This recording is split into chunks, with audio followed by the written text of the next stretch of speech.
About a month after I started my business, I saw a very interesting article about how this company is able to find debtors who have skipped out in the night. I thought, I may need them at some time. I called. He came on the phone and we started talking. He was very professional. And I told him that I've just started a debt collection company in Japan and that at some point I may want to use his services. And he said to me, absolutely, we should meet. What are you doing this evening? Sure enough, at 6:30, he knocks on our office door.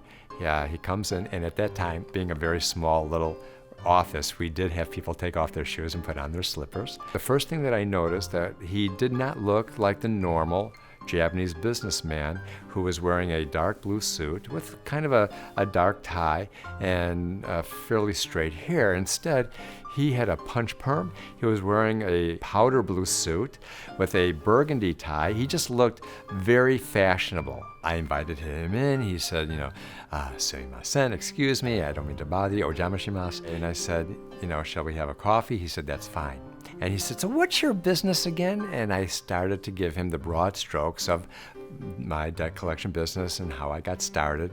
And as I was talking to him, he was sort of straightening up. And he was beginning to look at me a little more intensely, and the smile that he had on his face was no longer there, and he started to lean forward. And I was getting a little bit uncomfortable, and we were sitting fairly close to each other. All of a sudden, out of nowhere, he takes his forearm, he smashes it against this little tray, the coffee goes flying. The coffee cup hits the wall, takes a huge chunk of plaster out of the wall, and he says to me, you come into my territory and I'm going to kill you. And he was now standing over me, and I was completely shocked. His voice dropped about 2 octaves. It had a very scary, guttural sound to it. It was only about 30 seconds that he was screaming and yelling and cursing and swearing at me, but it felt like an eternity. My heart was right in my throat.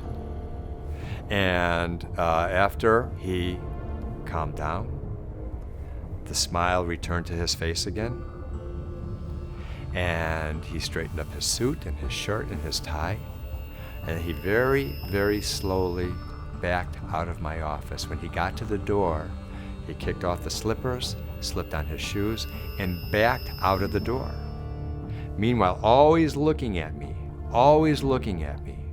And I didn't move out of my chair. I was really frozen.